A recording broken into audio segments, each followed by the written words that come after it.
Hey everyone!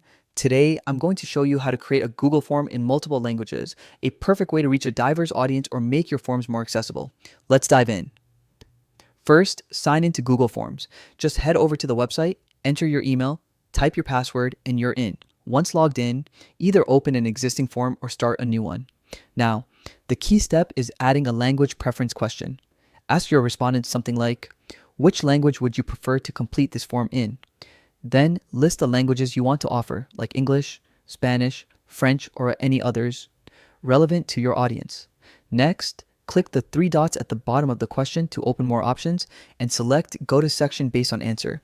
This is where the magic happens. For each language option, you can direct respondents to a different section of your form that's written in their chosen language. Once that's set up, go to each section and translate your questions carefully. Make sure the wording is clear and accurate for each language. It's essential for a smooth experience. And that's it. By following these steps, you'll have a Google form that's inclusive, organized, and ready for any audience. Test each path to ensure everything works seamlessly and you're all set. Creating multilingual forms has never been easier, and now you can make your forms truly accessible for everyone.